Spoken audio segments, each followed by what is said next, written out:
Hello বন্ধুরা, আজ নিয়ে আসলাম আরও নতুন আরেকটি রেসিপিতে। আজকে দেখাবো দোকানের মতো কিভাবে বাড়িতে নিমকি বানিয়ে খেতে পারেন। চলুন যাই দেখি কিভাবে দোকানের মতো বাড়িতেও নিমকি তৈরি করা যায়। এজন্য আমরা একটি বলে নিয়ে নিয়েছি 2 কাপ পরিমাণ ময়দা। ময়দাটাকে সুন্দর করে ময়াম বা দিতে হবে যেন কিনা এটা সুন্দর একটা খামিতে পরিণত হয়। এজন্য আমরা এরপর দিয়ে দিচ্ছি 1 চামচ পরিমাণ কালো জিরা।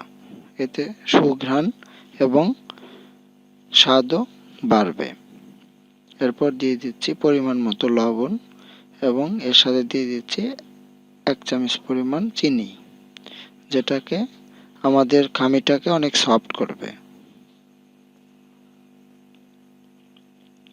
এরপর দিয়ে দিচ্ছি 1 চামচ পরিমাণ সাদা তেল। আমি সাদা তেল ব্যবহার করেছি, আপনারা চাইলে যে কোনো তেলই ব্যবহার করতে পারেন, তবে এক্ষেত্রে সাদা তেলটাই বেস্ট। এরপর আস্তে আস্তে সুন্দর করে মিক্সড করে নিচ্ছি।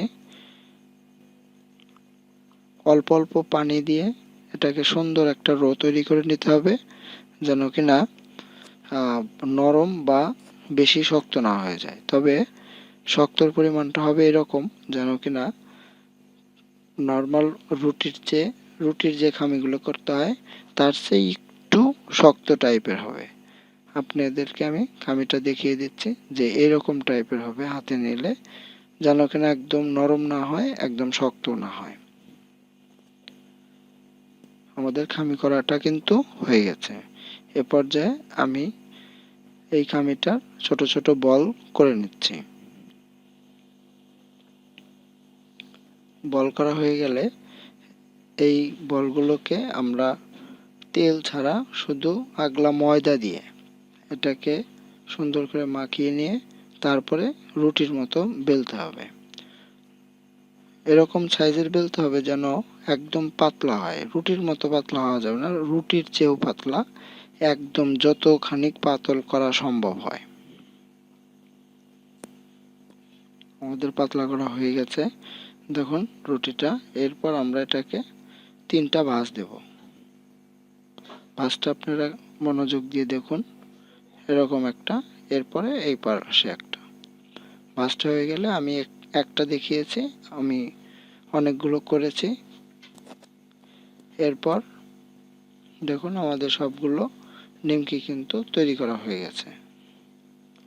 এরপর আমরা প্যানে নিয়ে নিচ্ছি হাফ কেজি পরিমাণ তেল। এখানেও আমি সাদা তেল ব্যবহার করেছি।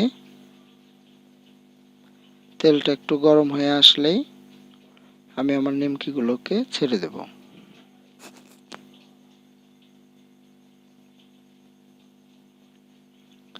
আমি একসাথে 3টা করে ভেজেছি। আপনাদের তেলের পরিমাণের উপর ডিপেন্ড করবে আপনারা কতটুকু ভাজতে পারবেন। আরও কমেও ভাজা যাবে, ইচ্ছা করলে তেল বেশি করে দিয়ে একসাথে 4-5টাও ভাজতে পারেন। এরপর ছিদ্র ছিদ্র যে ছামটাটা থাকে, ছাবনি যেটাকে বলে, ওটা দিয়ে সুন্দর করে তেলের উপরে আলতো করে বাড়ি দিতে হবে যেন কিনা একটু ফুলে ওঠে। দেখবেন খুব সুন্দর ফুলে উঠেছে। আর খেয়াল রাখতে হবে যেন একটার সাথে আর একটা লেগে না যায়।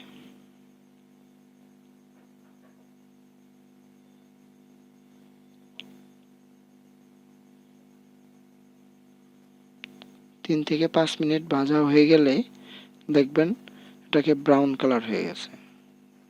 নিমকিগুলো যখন ব্রাউন কালার হয়ে যাবে 2 পিঠ, তখন আমরা এগুলোকে নামিয়ে নেব। আমাদের এক পাশ ব্রাউন কালার হয়ে গেছে।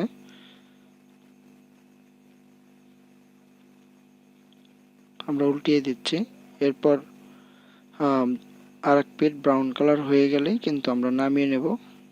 এটা কিন্তু অনেক সফট এবং মচমচে হয়, খেতে দারুণ মজা। আমাদের নিমকিগুলো কিন্তু হয়ে গেছে।